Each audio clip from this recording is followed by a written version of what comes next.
I'm gonna start recording. Okay, here we go. Yeah, so I was just saying, Terry, I have a PowerPoint I put together, but it's just to guide me a bit because but we don't need to use it necessarily the whole PowerPoint. We can kind of jump around. But really is, just kind of to start, I'll share my screen. That would be a good idea. Uh, and then really, if you guys have any questions that you want to focus on, anything you want to ask me, I'll never say that I'm an expert with social media. Um, but I feel like in the year that I've been kind of doing it more and more for the foundation, I feel like I've learned quite a bit and kind of figured out a little bit more about how to be more effective with it and make it easier for myself. And so hopefully, there'll be some nuggets of wisdom, and then we can share kind of our own experiences and stuff. But all right. So I was just curious if you guys like what kind of platforms are you using currently? I was gonna focus mostly on social media. So like for the friends group, are you on Facebook? Are you also using Instagram a little bit? Is it Twitter? Just out of curiosity. So I run the Facebook, but my daughter, she's thinking about the Instagram, and I'm learning about the website. I've put up a website, but that's what it is. It's nowhere near as good as Kyle's. That's great though. Yeah, Kyle. So for RB Winter and World's End, I have websites through Wix. We have Instagram, we have a Facebook page and Facebook groups.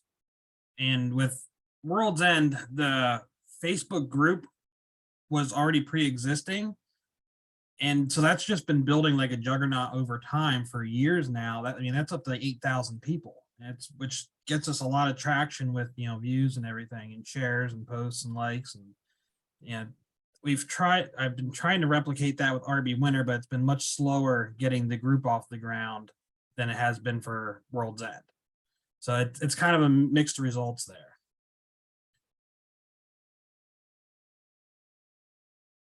Yeah, and Kyle, I'm curious with Instagram. So do you have it linked up? So because you have an Instagram account for RB Winter, I'm pretty sure I've seen it quite a bit.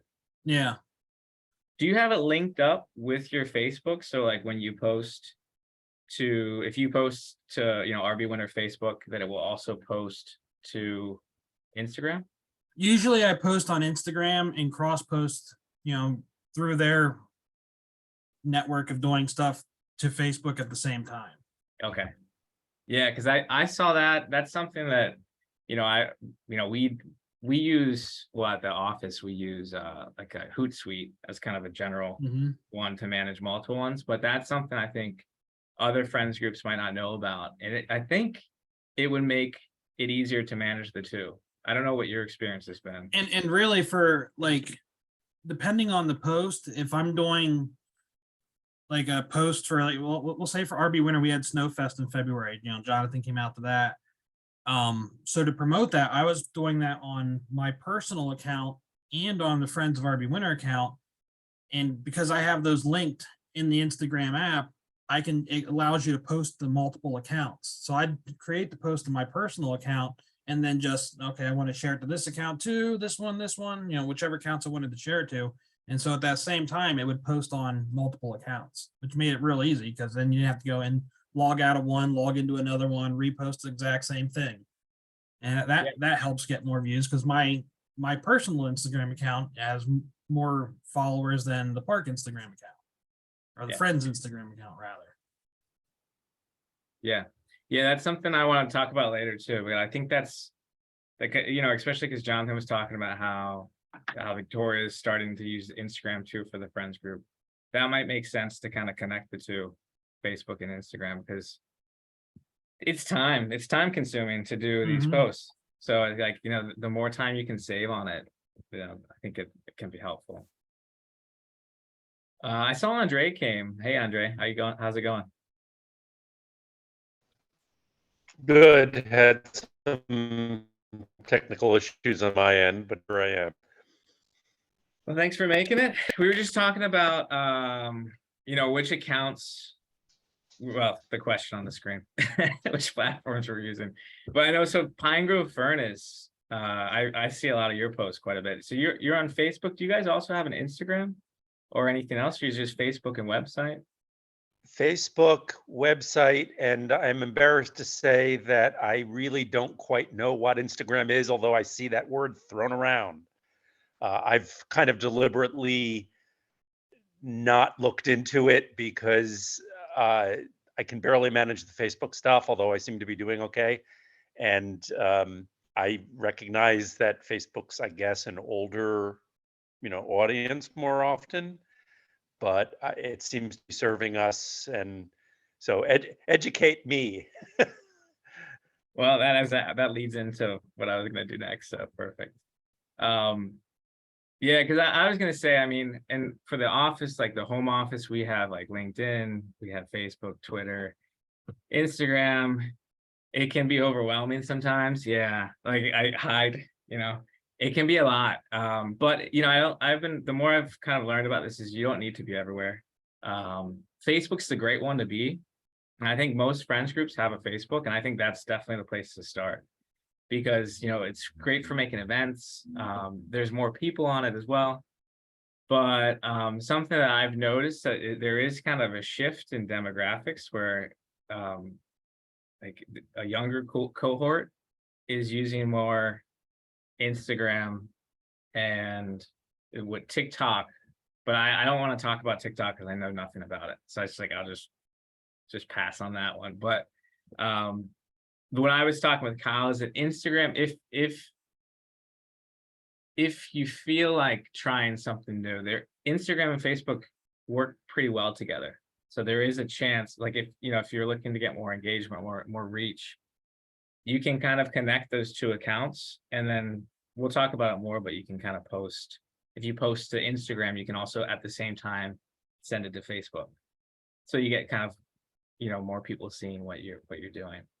So there's a benefit there. And then I have Twitter up here, but I mean, I think Twitter is definitely something that it can be time consuming, the amount you have to actually post. But it is really useful for getting in touch with other organizations because a lot of other nonprofits are on there. So if you're looking to maybe looking for partners or looking to make, to collaborate with someone, Twitter is a useful one to be on. But again, I think Facebook's a good one. I put these together just for, someone's completely 100% like is totally new to the platforms, but I don't think we need to go over them too much. But something I've noticed too, and this is one of the things I want to kind of share a lot, is that a lot of these platforms are now shifting towards video.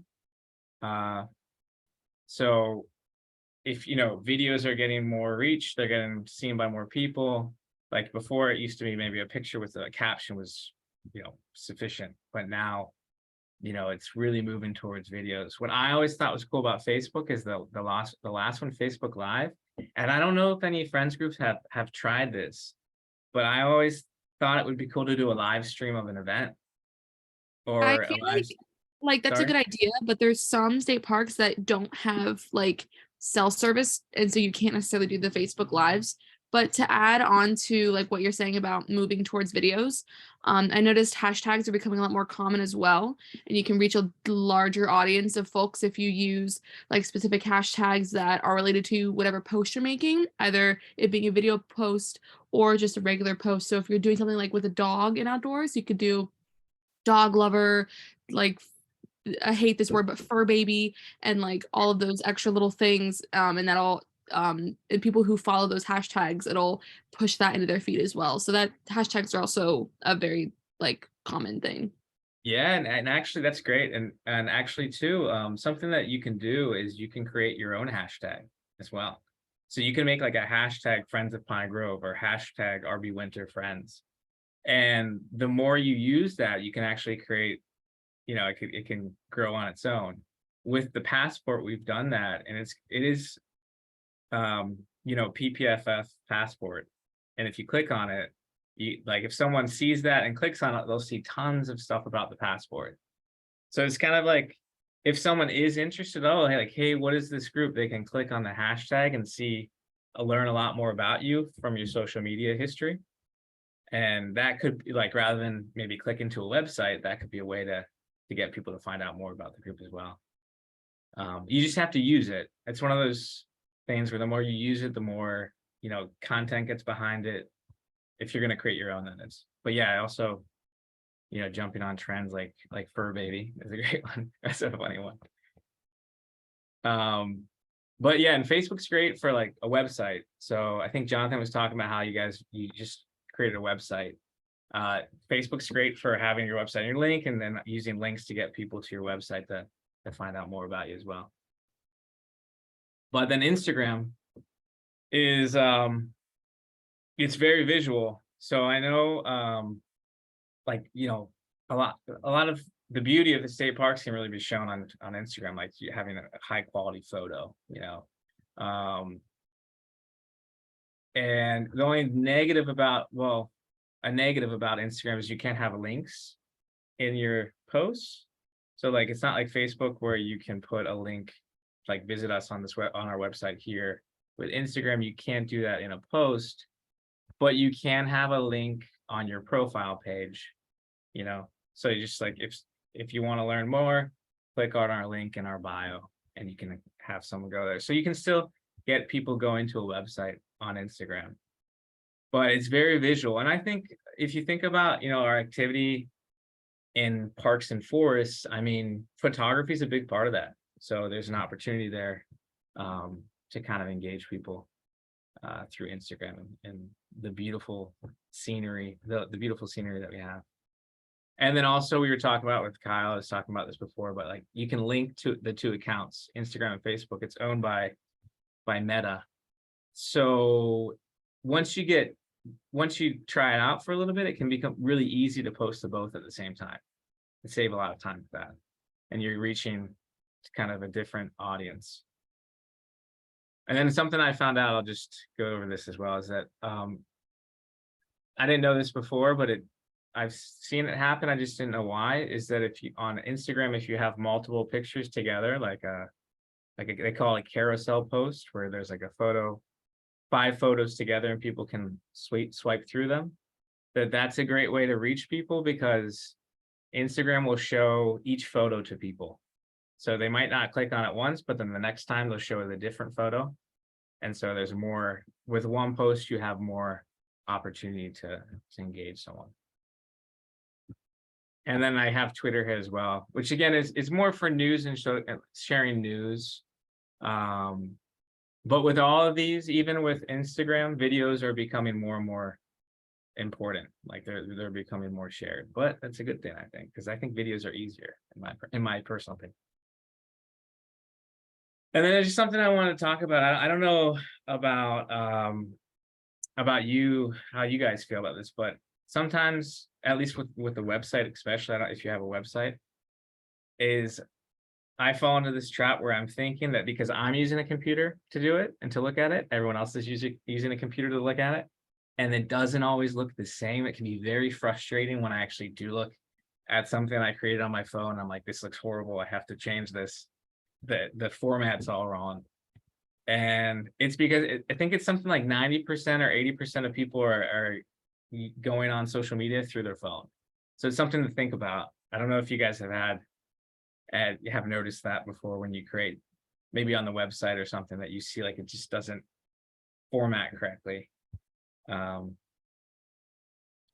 if you think about it before you start creating something, it can be helpful. And again, I've noticed this mostly with the website, and choosing a website format that's compatible for both can be helpful. But also, if you're using Facebook, just think about how it might be if someone's on their phone. Like if there's a whole bunch of text or in the caption, they might not read that on a phone, but we'll go on to the best practices. So I don't know about, we'll talk about kind of what you guys have felt like works best for you, but something that I've found, and I took a training on this, is that storytelling is a big opportunity, and it's a great way to engage people. It's low cost, and if you can do it a million different ways. And if you think about like the parks and forests that we're in, they're filled with stories. There's the stories of the place itself, the people who visit, the people who work there, the friends who are stewarding it. There's memories to be told. There's legacies. There's all kinds of stories. I think there's so much opportunity there, and I think with video becoming more popular, it might make it easier to tell those stories, because you could just, have once you get over the discomfort of that, because it is uncomfortable, but if you have someone just say a question, or you're just talking about, what made you, what was your experience like today, or why do you volunteer, and just a short clip, that it's quick, it's fast, and those are stories I think that are worth telling. And that's part of being more personal too, because I think talking with Marcy and just kind of brainstorming ideas is that like, who are the friends, because it's one, people might see a lot of what the friends are doing, but in terms of recruitment, who are they? I think that's what makes people want to join. It's not necessarily the great work that's being done, but like, who are these people doing this great work?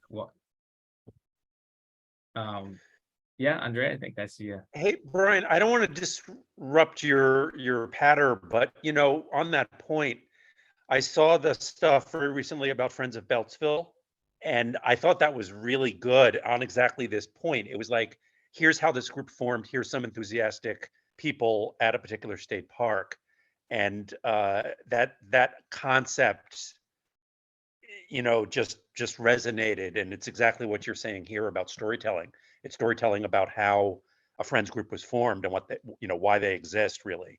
And since I have the floor for 10 seconds, Hemlocks to Hellbenders Yeah. is another way to get a story out, and I've been really pleased at how much feedback and interaction as Christian's doing that. So let me just give a shout out to the friends groups that are on this, because Christian Alexanderson, I always mess up his last name. Yeah. He's trying to get other friends groups as well as state park personnel, et cetera, to do a podcast. So it doesn't have to be your chairman. If there's someone in your group who's able to tell a story and can talk, in that environment, but it's another form of storytelling, slightly longer format. But this idea really resonates with what I've been seeing lately.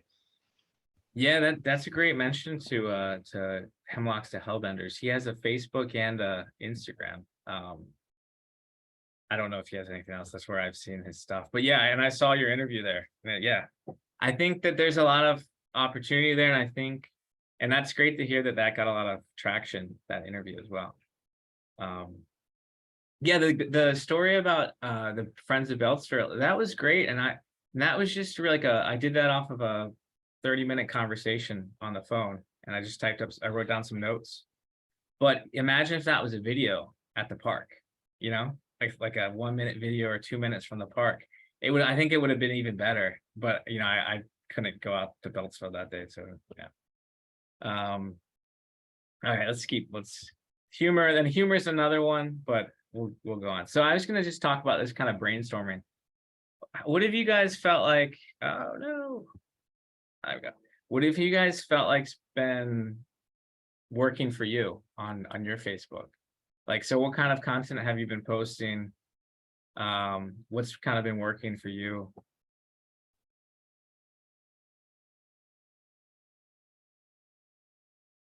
Anyone? Or I can talk about what kind of I felt like it's been working. I just post things, FYI, we have this thing or that thing showing up at some point. I try to update the back end pictures every once in a while and make sure they're more seasonal based on what's happening. So the one in my background will be going away very soon because spring is now here and people aren't ice skating. But in general, just things I'll try to make posts, more FYIs or more get out and do something kind of posts, but nothing. if I post, I know, I think my daughter tells me you're supposed to post at least once every 10 days or something, but I don't. Yeah, that seems very arbitrary. Okay, fair enough. So a small background on myself. I did graduate last May with a bachelor's degree in recreation park and tourism management from Penn State. And I had an entire semester out at Shavers Creek Environmental Center where we talked about park management, environmental interpretation, running a social media, and like all kinds of other things. And so from what I have noticed and what have been taught, people engage most with pictures of animals. And so if you post pictures of like a deer or a bear taking a bath in like a vernal pond or frogs or just something animal related, people are more likely to engage with it as opposed to just like a picture of like a flower that's blooming or like those kinds of things. Yeah, that's a good idea. I'll add that with what Victoria said, like the most popular post that I ever shared for World's End was a picture of a bear that the Game Commission trapped elsewhere and brought to the park for a program. And it was like a 600-pound black bear. That post ultimately ended up getting viewed by more people than that live in Sullivan County by magnitudes more. There's 7,000 people in Sullivan County, like 40,000 people ended up seeing that picture. And that's what I try to share, stuff that people don't normally see a lot. Pictures of the Milky Way, pictures of bears, rattlesnakes, different animals, something that you may see this at the park. If you come to the park on a clear night and that the moon's not shining, you can see the Milky Way. But if you look up, someone from Philadelphia, they've never even seen the Milky Way. They don't know what that is. And like I said, certainly that bear picture, that was by far the most popular thing we've ever posted. And our deputy or our vice chair is actually a deputy game warden. And he just happened to be in the parking lot with the bear still. When I pulled in, I said, "Hey, Mike, let me grab a picture of that quick." And that thing just took off. Yeah. But yeah, as far as other content, like Jonathan said, what's going on, and with the friends group in the park, and then just pictures of the park, because people that don't live nearby, maybe they come to the park once a year, once every 2 years, they still like seeing pictures of the lake, pictures of waterfalls that are there, of the scenery, because it means something to them. People that grew up nearby and maybe they live on the other side of the country now, they like seeing that stuff. So even just a simple picture of fall foliage, it usually does pretty good. Yeah, and they say that's important too because well, I was going to mention this a little bit later too, but the just posting things that people appreciate too is part of the game, because you think like as you want people to volunteer, you want people to maybe donate, but you can't ask that constantly, because that there's a rule that I see everywhere. It's like 7-1. So posting seven, maybe it's 6-1, I don't know, but it's close to that. But it's posting 7, just like a picture of the park, a picture of a bear, picture of the night sky, just engaging people 7 times before you ask for something like, hey, make a donation, hey, come out for this, well, I think telling people about an event is different. It's just informing someone of an event. But if you're gonna do an ask of someone, so that's important. I think is definitely thinking of the everyday things that, and I was gonna say this before, that might seem normal to someone who visits the park a lot, but if you're not in that park every week, maybe you visit it but you miss it. But also people who are not there all the time, they're gonna be wowed by it. Like a photo of a bear, It's a great point. Hey, it's Andre at Pine Grove again. I want to second or third that comment about animals. And it's not just on social media. We do an annual embroidered patch series. And when we we create a patch for the year that has an animal on it, raccoon, a bear, that sells really well. People like seeing animals. I guess, unlike many of us involved with state parks and forests, people are in urban environments more often. And, I wish the bears wouldn't hit my garbage so often. So there's the attractive content. There's also sometimes history stuff, which relates to my park and some others, I've been surprised at the comments and views I'm getting for what I think are fairly niche aspects, including difficult history like the Indian school, and slavery, even, which is something I very lightly tread on Facebook, but it's part of our story. And so, I guess what I'm getting from this comment, the discussion just now, is I've been surprised how many people are seeing social media that I'm posting about this little state park in central Pennsylvania. And there are people who maybe haven't been here in 30 years, or sometimes I think people who have never been here, but somehow they're linked through someone else. And so the viewership is wider. And your comment about people who have never been to Sullivan County, there's no way you had that number of people in the county ever, and they're seeing some random post about a bear that's a common animal. It's just shocking, and it's leverage that I guess we should all work on to Yeah. increase the eyeballs and maybe some money. Yeah. Yeah, I think that's kind of, I'm gonna move on a little bit because what I was gonna say next ties into exactly what you guys were saying. But I think part of that is with making a post, like engaging people is part of it, but also something that's helped me a lot is actually thinking about what I'm trying to not get out of it, but what I'm trying to do with each post that I create. Like if I'm trying to inform someone about an event that's going on at the park, or that something's closed or something's dangerous, or inform about rules that they might take for granted, like carrying your trash out. Educate, which can go under inform, but then also maybe sometimes just to engage people. So like what we're talking about with just posting something that's a bit fun, and like just getting people talking about it. Again, I think that is a great way to get people thinking about the park, but also thinking about the friends group and recognizing the friends group's name. And then the last one, acting on something. So whether that's registering for an event, coming out, donating, or going to a website, which is I'll talk about later, but that's a great way to like just think about what you're trying to do with each post, and just simple, like, okay, what do I want to do here? Do I just want to let people know about something? And then just guide towards that. It can be helpful. But what I So wanted to sorry. I have a question before we leave this. What are the metrics you use to determine how effective you are at Yeah. what you're intending to do? Yeah, so we have two. I use the Facebook like analytics quite a bit, and I just look at, it kind of depends. So if I'm looking at the act one, if I have a link, I kind of look to see how many people clicked it, it will say. So recently we did a post about passports, and there's a deal. I think it was get this sticker. Yeah, get that sticker. You can't see it. Get that sticker with a passport. And I just wanted to see how it was going. So I could go into Facebook analytics. I think it's Meta Analytics. Like there's a tab for it. I can actually show, have it open. So I like here in the professional dashboard, and I can go in to a post.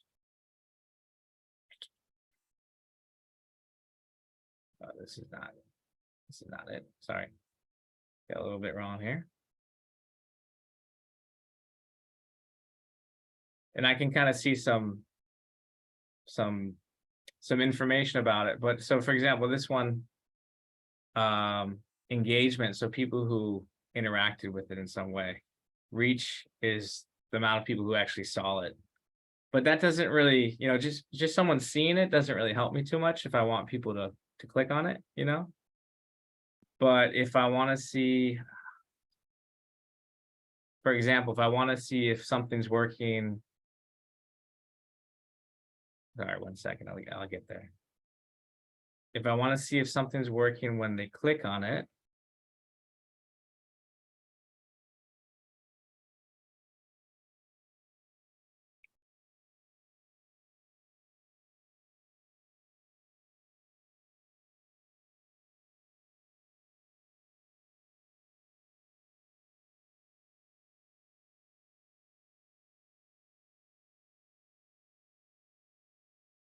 It won't let me look at my content. Oh, here we go.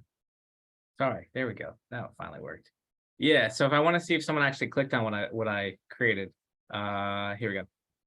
So it will tell me interactions at the bottom here.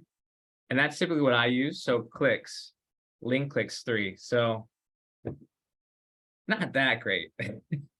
I mean, 980 people saw it on their screen and 3 people clicked it. So I mean, that's not so great. But then again, 3 people clicked it. That's good, I guess. You know, it's a hit and a miss sometimes. Like maybe I could figure out how to word it a little bit better. I thought that one was creative though, so I'm actually a little bit disappointed to see that. But again, you know, it happened. We also use Hootsuite that shows kind of some more analytics. But again, I think it kind of depends on what you're trying to do. You can see on and what I just showed you, the meta analytics, you can see how many screens it reached. You can see the engagement if people were liking it or clicking it. And again, I think the most important here really is the act one, because the goal I think is to get people to act. And I think that's the hardest thing to do, because, you know, as friends groups, we want to, you know, support our parks and forests, but we also want, you know, people to volunteer, people to join, people to donate, people to care about these spaces. And I think, you know, informing is important and that can all be part of it. But I think at the end, there should be kind of a mentality too, that we want people to engage with us, but that engagement to lead to an action. And I think getting people to your website, having people like looking at link clicks is very useful, because that can show you if a post is working, if they can get to your website. But also, you know, looking at if people are commenting and liking, you know, sharing something for engagement, that, you know, that's building up. People are seeing your name, people are getting familiar with your social media. They're more likely to visit your website in the future too. So there's that, you know, there's a little bit of everything there. I mean, a post can be just more fun, but the more people who interact, the more people see it. There's that name recognition that they see. Oh, there's this friends group at this park that I like. Maybe they don't do anything that time, but maybe like 5 more posts, 6 more posts, something else resonates and they click onto your website, you know? So I think it's one of those that it's kind of a hit or miss sometimes, but I think, you know, trying to hit all of those is a good thing, you know, informing, you know, engaging people with something more fun, which I'm going to talk about in a minute. Okay. I have another question, maybe not for right now, but somewhere during your presentation.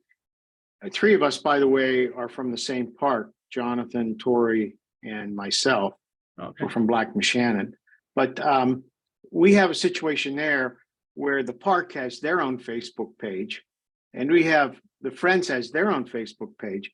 And to be honest, for a while, I was confused myself as to which page am I looking at until I sorted through that issue. And the park has 10 times as many followers as we have. Maybe you could comment about how other parks deal with this coexistence of multiple Facebook pages that look similar but are not the same. And, you know, one is obviously the park page as opposed to the Friends page. Yeah, I don't know. Andrea, do you have any kind of experience with that you might? Yes, that's been an issue, and I've been in pretty explicit discussions with our park manager and our educator about exactly that point. And I agree, it's a little fraught, a little complicated to navigate. My understanding, and this just my interpretation of DCNR, is that over the past number of years, they used to, maybe they still do require that each park have its own Facebook page, generally run by either the environmental educator or by the park manager, especially when the educator is not there. And then, of course, you know, about a third of the parks have a friends group. And there's some overlap and potential for the two Facebook posts to the two Facebook locations to kind of run over each other. And my understanding is that DCNR sort of central office had once upon a time required the environmental educators of the park more generally to post at a certain frequency. What that was, I don't know, but it's not very often. But like, I'm just going to say once every 2 weeks or something.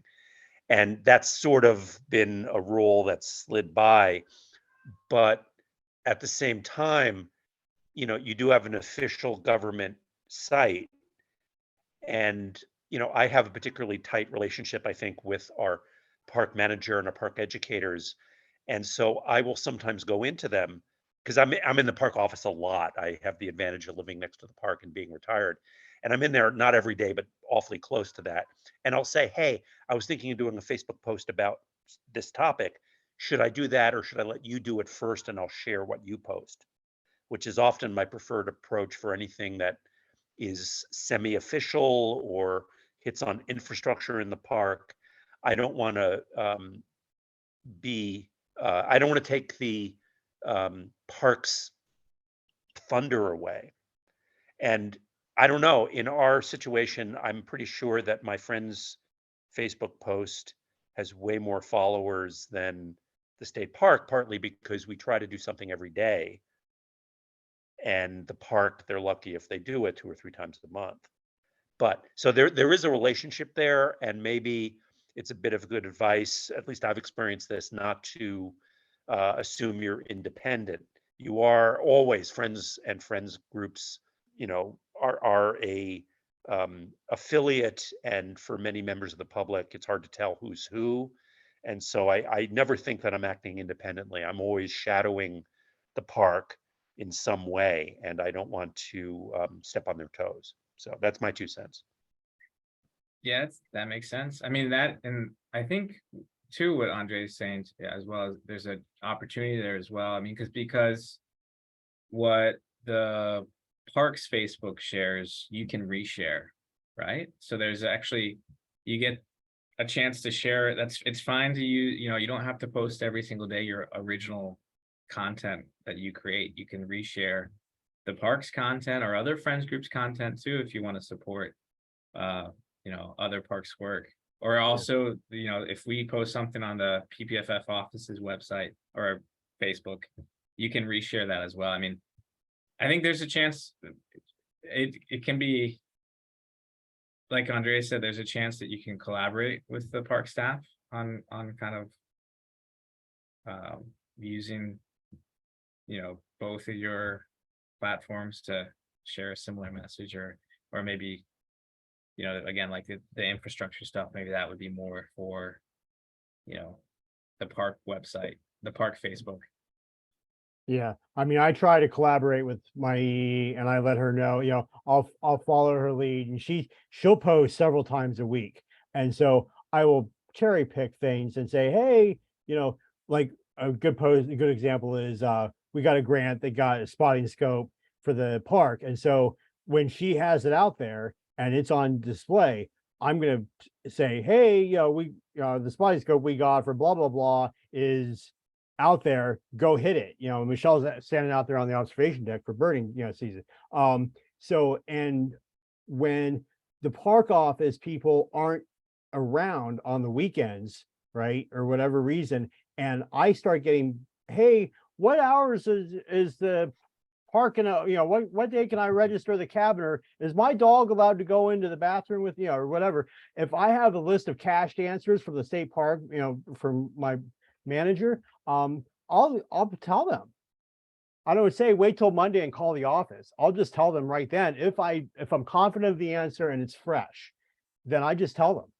And I'll say, I don't even know if I get into the whole, you've reached the friends group and we're not really, we're not the park. I might allude to the fact that, I might say something to that in that context, but not, 50 words about, the friends, thank you for reaching the friends or anything like that. I'll just get on pithy. I give them their answer. By the way, call this phone number, call the park office because I'm not an employee of DCNR.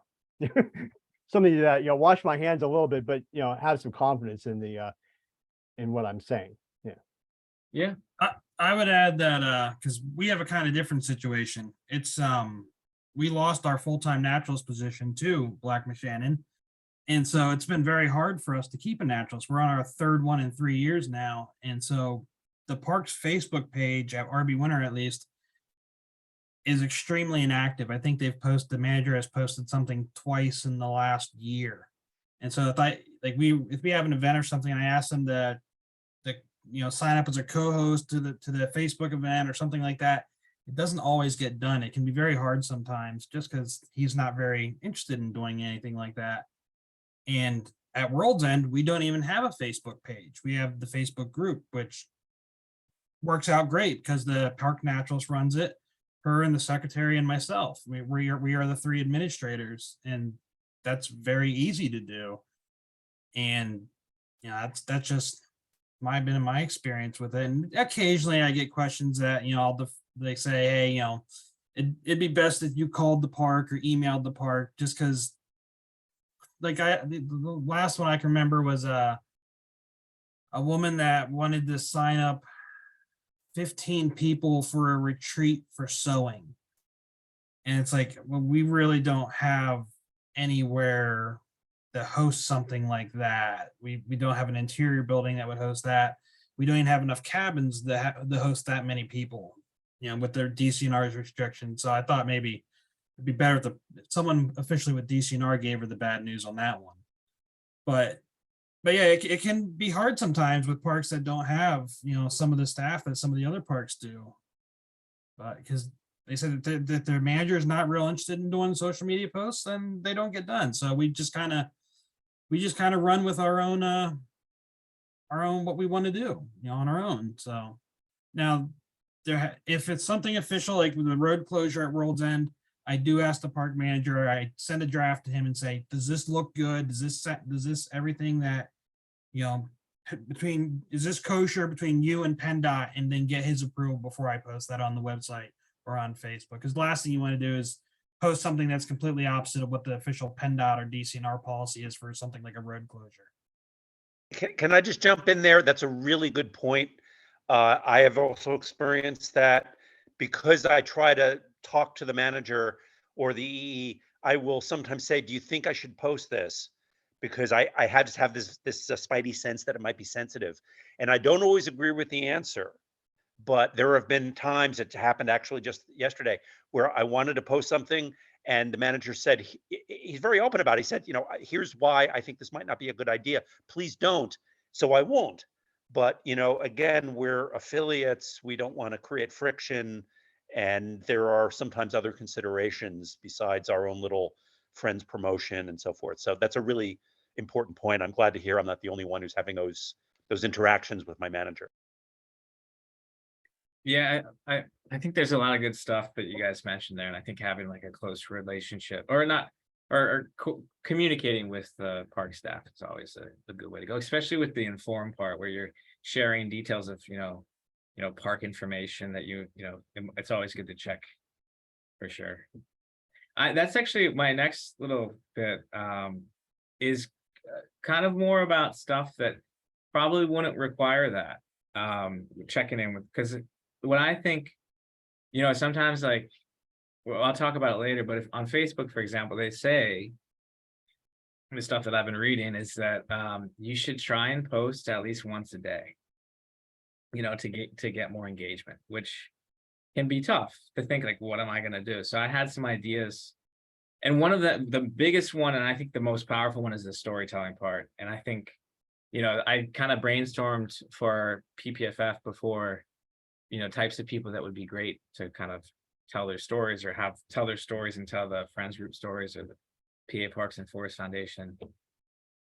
But, we have access to people who make donations, volunteers, the friends themselves, but people maybe who just come for a day or two too. You have access to staff and DCNR, people who work for DCNR, board members as well, which is probably should be underneath volunteers.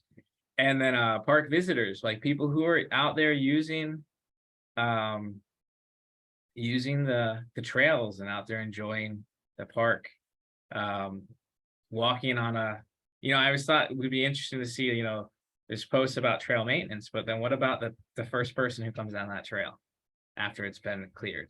Like, did they know that someone was just clearing it? Like, maybe, they could talk about it, how much they enjoy that trail, And I think these with, so this is another one with videos, you can really do a lot. There's a lot you can do in 60 seconds.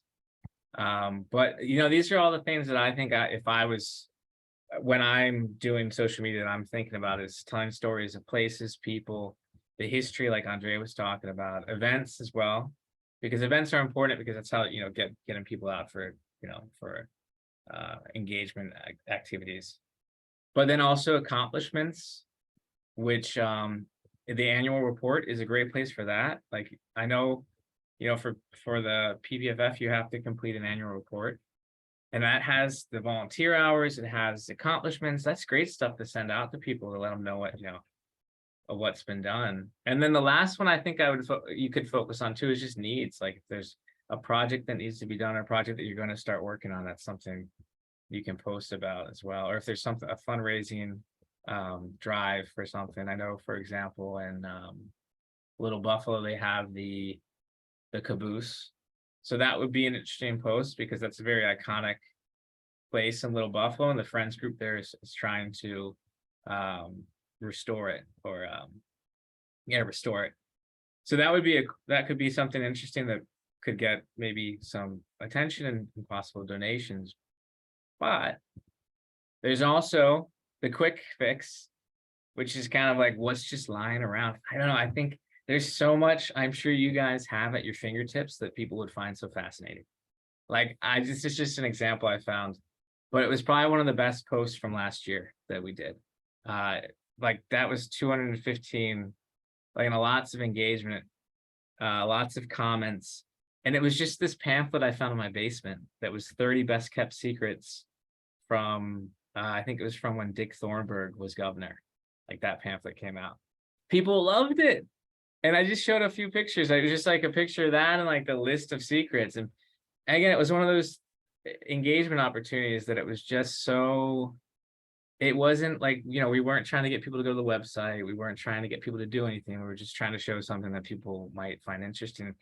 And I didn't think they would. And people thought it was cool. It was just an old brochure, And so I was got me thinking, like, how many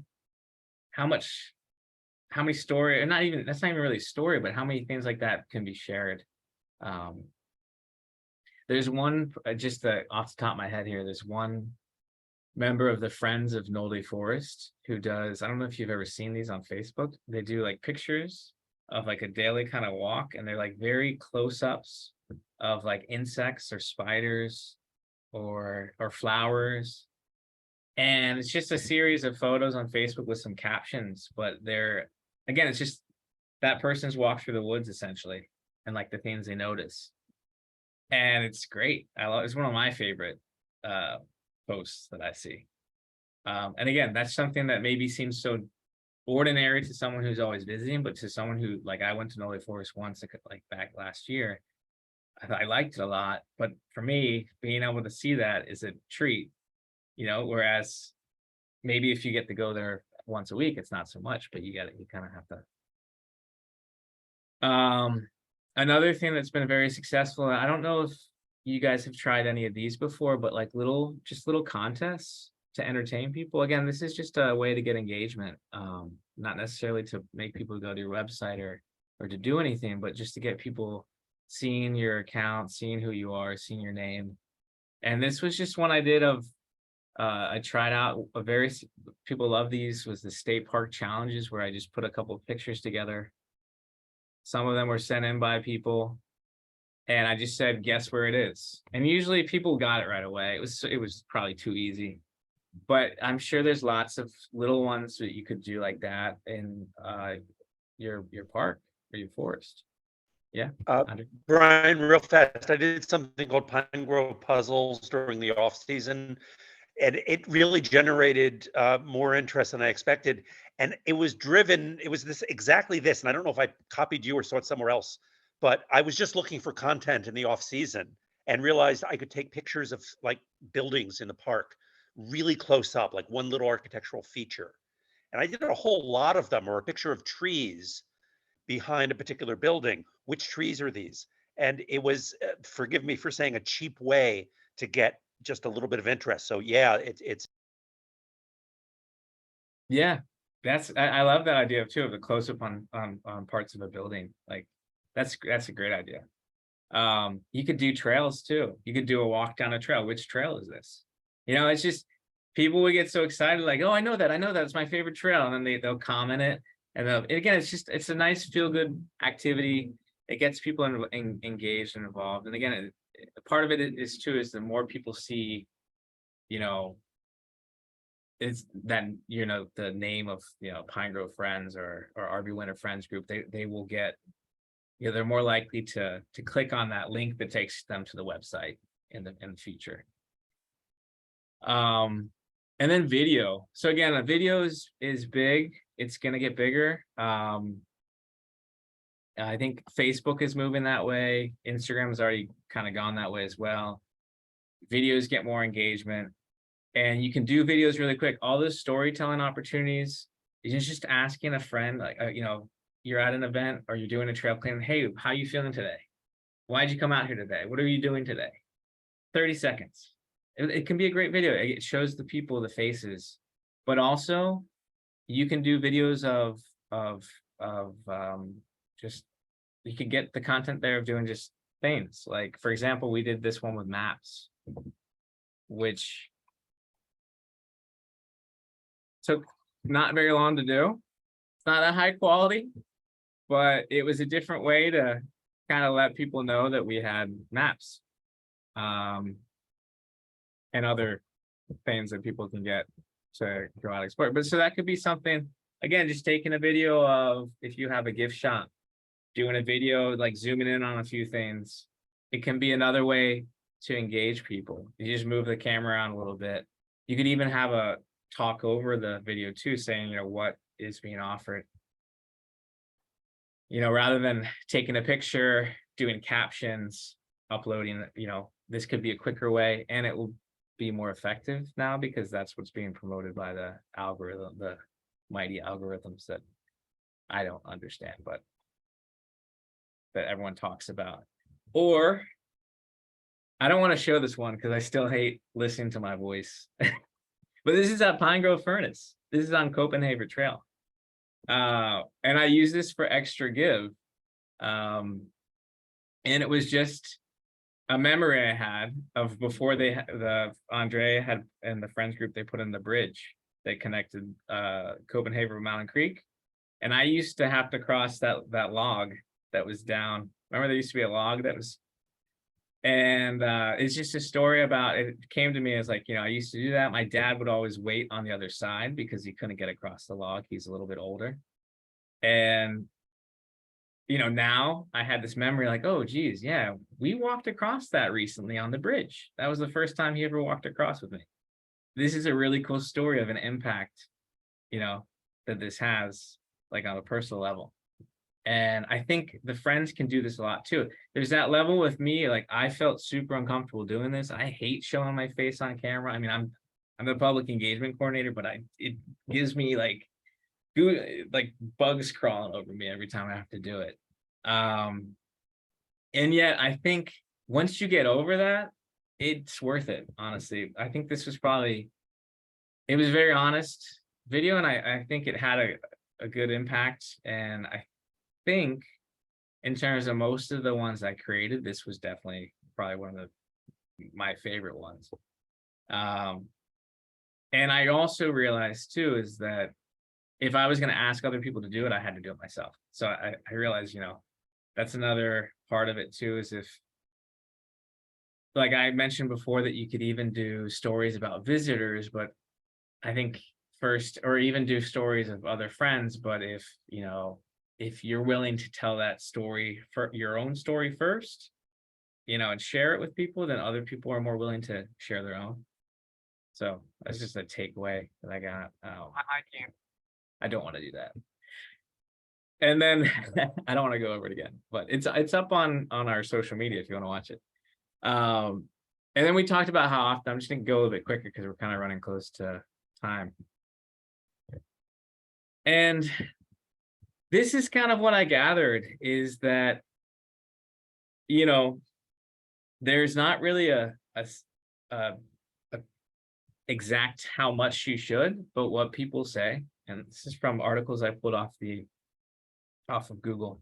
I read a couple of different ones, but what I gathered is that with Facebook, posting frequently with all of these, the more you post, the more engagement you'll get, the more people will see your posts. I've seen that happen with our accounts. The more we post, the more people are seeing the posts. It's just the way the algorithm works. With Facebook, they say, 3 times a week or once per day, ideally. Ideally, all of them are once per day. If you can do it once a day, that's great. But 3 times a week, Instagram's like 1 or 2 times a week, and then Twitter's like constantly, who has time for that? But at least these two, I think 3 times a week is not too bad. Especially when you think about all the things that you can also reshare and repurpose, so you can just share what other people are doing. I do that quite a bit. I see an article that's interesting, I share it out, maybe put a caption like, something on top. If I see something the Friends of Pine Grove are doing or the Friends of RB Winter doing, I'll share that out as well. I mean, obviously that's what I should be doing. That's, PPF coordinator, but you can do that as well. I mean, you guys can share stuff that the park's doing or other friends groups or an article that you see that's interesting. You don't need to, take a picture and then think about what you're going to write all the time. And then with time, I don't know, like what's the best time? There's a whole bunch of different information about when it's best to post for each one. One I saw, like, it's post at 2 a.m. on Instagram. I mean, no one's going to be doing that. You can schedule posts though on Facebook. I know, Andre, you've mentioned that you do that before. And you can do that directly through, the Facebook suite. And you can schedule a post. I can show actually how to do it. If that's probably a good one to show. If you go to so if you're in your Meta Business Suite and you go to Planner, you can, so I have nothing for tomorrow planned, so I can click and you can actually create a post like when you want to have go out. It actually will tell you when it's active. So it does kind of the work for you. So this is telling you recommendations are based when your followers are the most active. So if you want to get more reach, just choose Friday at 7. And then you can create that post and choose, save. And you can actually create it here and it will go out for you. So you could actually, I think, Andre, you said it before that sometimes you'll just go in and schedule a couple posts to go out for the week.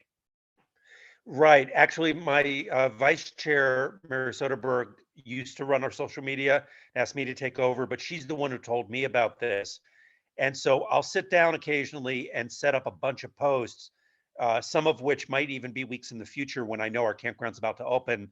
I'll set that up in advance and I can go back in, don't forget you can edit these. So if you have a great picture, add it in later, but you get them set up. It is more time efficient because I don't want to be messing with this Facebook stuff every single day. One other point I have learned the hard way, if you set this up, maybe set it up so that it goes out at a time when you can manage the comments. If there's something you expect may generate stuff you either know you're going to respond to, maybe we won't even talk about hiding comments. This is not necessarily based on when I think my viewers might be there that Facebook's telling me, but when I know I'll be available to keep an eye on things and kind of manage it for an hour after it goes out. That's a good tip. Yeah, and I do that as well. Because one thing with comments is that when people are commenting, and if you can comment and if you can engage, create a conversation around it, more people will see it. So that's another reason why to kind of think about when you might want to, if you think something will get some interaction, when do you want to be kind of around it a little bit? Yeah, definitely. And also I think that there's not really one best time. I've noticed we use Hootsuite. I schedule a lot using Hootsuite, which is this, and it's a paid platform. But what I've found too is that sometimes it depends on when people are looking at their phone. So you schedule something for 7 o'clock, but if no one's looking at their phone, it's not going to show up at their phone at 7 o'clock. It'll show up. Sometimes we have people commenting 4 days after something gets posted. So again, it's not, that's just because it's more people are active doesn't mean that everyone's going to see it at that time. So, you know, that's kind of, that's why I say kind of take that with a grain of salt, like when it's the best time to post. But posting on the recommended times typically does get more engagement, I've noticed. So if you're planning it with, you know, Facebook, but then again, you have to weigh in what Andre said. If you want to engage with people, which is how you get more people to see it, then posting at 7 o'clock when you know you're not going to want to be on your phone or on your computer, it doesn't make sense to do that. I gotta go quicker, but just there's a lot of ways to increase engagement on social media. The best way is to ask a question. I think it's the cheapest way to. Like, I've realized that if you, it's kind of like talking with people rather than at them in a way. With the posts that I create, I don't always do this. Sometimes I'm just doing something more informative, but if I do ask a question, people will respond, then you get more comments and you get more engagement and more people will see that. Even with stuff that I include a link to our website, I'll sometimes ask a question because again, more people will see it. Because comments and shares, hashtags like Victoria was saying, are great ways to boost engagement, and they're free. And mentioning people too. So you can actually mention the state park. If the state park has a Facebook, you can mention that Facebook in your post too. And then with the hope is that whoever you mention will share it as well. If you guys mention us or mention me, like PA Parks and Forests, I'll always share. And I always do try to share, but the thing is, you know, there's so many people posting so much that you don't see everything. And I'll talk about that a little bit later. So that's why I'm mentioning, if you mention someone, they'll see it because there'll be a notification. Someone mentioned you and you look at it. And then if it's something that they can reshare, they will. So that's the thing. If you have a chance to mention, like use @ and type in the username, it's always a good idea. And then choosing maybe, I think with hashtags, I've read a lot, like 2 to 4 hashtags are great. So hashtag, it could be, I use PA Parks a lot because it's a very common one, or PPFF passport, or volunteerism, PA volunteerism, so, using a few hashtags is a great way to kind of, and then also if you have your own, if you want to create your own hashtag Black Moshan Friends, then that could be, you could create that and use that so much that when someone clicks on it, they'll see all these posts and get to know kind of your friends group a little bit more. And then another thing is also, when you want to try and include an action if you can, not always, but it's a good idea to think about how you can have a place for people to find out more, especially if you're taking time to create posts. And the goal is to get like kind of real engagement out of it too, not just virtual engagement, but to get people to do something. Having a link to your website, if you have one's great, or a link, having a link for someone to follow to find out more about you or more about what the work you're doing, or even about PA Parks and Forests in general, is a good way to. And then you can also boost if you have a budget. We've been boosting posts, and it does increase reach. And like, for example, with one of the passport promos we were doing, we did a boost, and we spent, I think it was $12. It got to 1,000 more people, and I think it got 20 link clicks to the passport. So actually it was worth it, because if you think if those 20 clicks, they actually bought a passport or they bought something, that it was worth the $12 that we spent on the post. So it can be worth it. But if you're gonna boost something, and you would do that in Meta, you have to like put in, you know, like a credit card and whatnot. But it's always, if you're gonna boost something, it's always a good idea to have some place to click, right? Because the goal is to kind of make that back in some way. So if you have a way to click to maybe donate, or to a store, or to your website, that maybe there's a day coming up that people can get involved. Because otherwise it would just be kind of, you know, not the best investment. All right, we're getting there. Yeah, and then and this is another way to increase engagement, is repetition. So I find this really interesting. In the office's account, we have something like 25,000 followers of our Facebook. It's a lot, but if you just look at, and on our Instagram, it's 6,000, I think, something close to that. But if you look at this, look at how many people actually see what I post. 600, 400. This is from last week. You know, that 1.2. And I could boost these, but that's not a huge, that's like I don't know how much percent that is. It's tiny. So you have to, like, not everyone is seeing what gets posted. So it's okay to repeat, you know, or variations of the same thing, because not everyone's seeing it. You're not going to annoy people because most people aren't probably seeing it.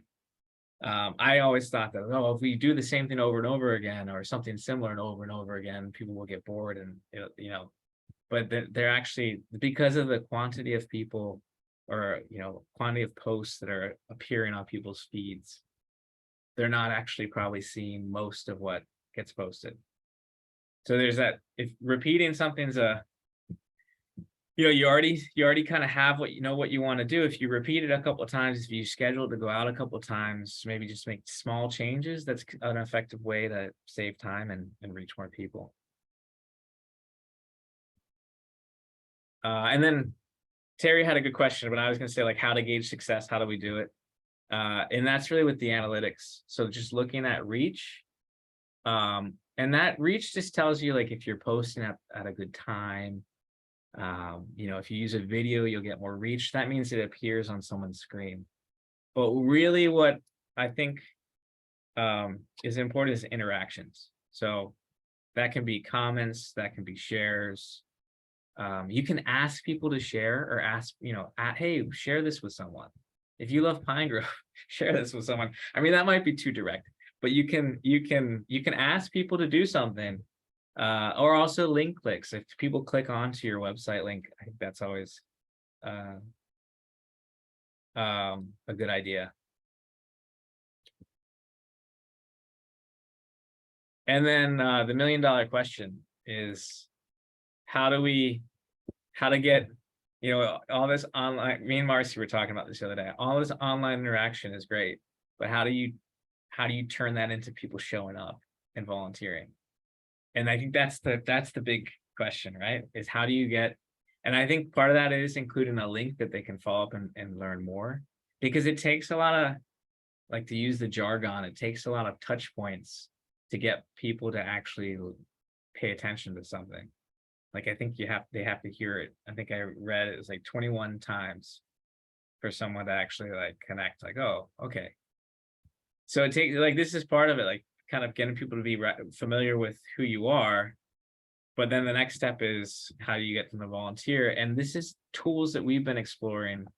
And if you guys want to share, I'll try and finish this and we can share some ideas. But there's 2 apps that we've been exploring, and the one we've been doing is Meetup. And because we've heard a lot of other groups that had a lot of success with it. There's another one that's called Eventbrite. I don't know too much about that one. I think it's cheaper than Meetup. But basically, it's right here, and it does cost. You have to pay. You can create a group, but then to host an event, you have to kind of pay. But essentially, it's a way to kind of promote your events, and get people to kind of look at it. So like paddle the river here, you know, York Outdoor Adventures. Like you can kind of see events.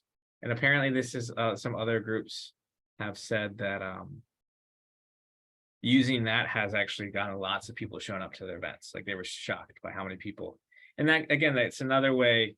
It's something to look into. I can't say for certain if it's the best option for anyone, but it might be something to look into if you're looking for volunteers, if you're looking for people to show up on volunteer days. If you're having that issue, Meetup might be a great way to kind of get in touch with people. And there's also Eventbrite. So it's worth looking at them, learn a little bit more. I'm still learning more about them. We created a profile but it's a new kind of tool. And then just to close, and then we'll do some questions, but what I think from my experience with this year of social media is the stuff that I've felt has been the most successful and most gotten the best reach, and also the easiest to do is the storytelling part. So telling stories of the people, the faces of PPFF, who are these people, who is this group, what are they doing, but also the faces, like kind of. So I think that would make people, if you're looking to get more volunteers to bring people in, I think telling the stories of the people who are members of the Friends group is essential. And part of that is kind of not being afraid to take a little bit of risk with your image. What makes me feel better about like putting my face all over the website is that there's just so much media out there now that the odds of anyone ever remembering anything is almost nil. So I feel more comfortable thinking about that sometimes, where I feel like, oh, I don't know. I just think about the fact that there's just so much going on that no one's paying attention to what I'm doing. But there is maybe one or two people who see that and actually it resonates. And that's what it's about, resonating, that storytelling. You resonate with other people when you share who you are. So I think that's the kind of risk taking, but also just trying new things. Like that pamphlet, like Andre was saying, like there's a kind of a low season going out and taking a close-up of different buildings and like kind of doing a game with it. No one knows if that would work or not, and it turns out is a good, it does. People are liked it. So it's a risk, but it's good to take risks because you'd be surprised how much, this is what I was thinking about, how much that seems ordinary is not ordinary for other people. So like there's a lot of power in realizing that like, what seems like, oh yeah, I see this all the time, there's nothing interesting about it, but yet for other people it is. And then also the cheapest way to get more like social, like more views on your posts is just trying to increase engagement. So comments, shares, asking a question up on a post. It could be a simple question. You show a picture of a bird. What's your favorite species? It's just simple as that, and people will comment. Or you show a picture of a bear. When was the last time you saw a black bear? Or have you ever seen a black bear? I have never seen one in the wild. Just a question, it gets people in the comments, and then you can engage with them a little bit, and then they'll engage with themselves. They'll share it maybe. It's that's the best way to get more people seeing what you're doing. All right, so any questions or any comments about this one? Maybe anything to add? No.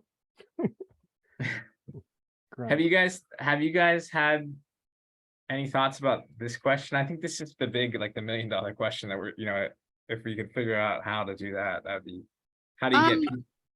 Yeah. So my internship last spring, so the spring of 22, before my graduation, I worked at I was an intern at Shavers Creek, and I was actually in charge of recruitment for Maple Harvest Festival that they do, because it was off for a few years and then it was back on my intern year. And so I was in charge of getting volunteers to come out to the event. And I was very thankful that a lot of them were previous volunteers who enjoyed their time and wanted to come back and do it again.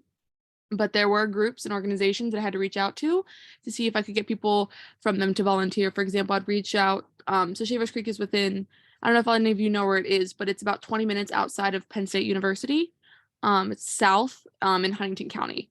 But so I reached out to a lot of Penn State student organizations and got volunteers that way.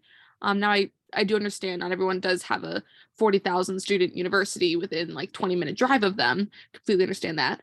But I do think reaching out to local, maybe even, I don't know where like your local high school could be, because you might be able to find like groups like honor society groups have to do some volunteer work. At least at my high school, honor society kids had to do volunteer work. So they might need hours for that they could help volunteer at. And then if you do have a college or university nearby, reaching out to maybe the professors that maybe have an interest in like what you're doing. I mean, that's just for volunteers, but I mean, posting about it on social media, maybe sending that post to the organizations or sharing it and tagging different organizations might be helpful as well. So that way they can directly see that post and maybe they'll get interested and be like, ooh, what's this? You know? Yeah, that's a great idea. Especially like, for example, in universities, there's a lot of environmental groups, like they'll have an environmental club. And they might have their own Facebook page. So that could be something, you know, if you reaching out to those groups, you know, and then also creating a relationship where they'll share, you can tag them or at them in the post, you know, that could expand your reach to a community that's already very engaged with that kind of similar mindset. Yeah, it's a great idea. Yeah, I think it's one of those things sometimes, like, you know, people might wonder if is it worth it, all the time and effort that you have to put into social media, you know? And there's kind of like, you know, exactly like, well, I sometimes feel like no, I get frustrated and I feel like it's not. And sometimes I feel like yes, this totally is. And I think if you come at it from the point of view that it does take time, people have to see things multiple times before it registers. And social media is a useful way to kind of get on people's radar. It really is. And posting a couple times a week, I think in the long run, it does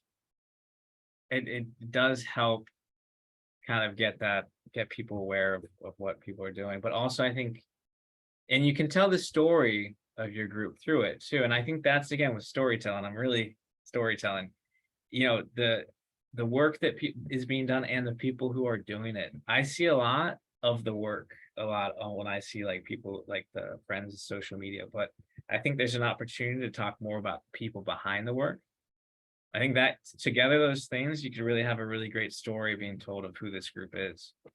And I think that would be compelling to someone who's, you know, thinking about, you know, I want to get more involved outdoors. I want to, you know, meet people. I want to help the planet, you know, and I can't go, I want to do it locally, and I don't want to go help the planet, you know, global. I'm thinking I want to go outside and meet people and help like my community. That will resonate, I think. So I think there's a lot of opportunity there. But yeah, and then also, yeah. So any other questions? Any other?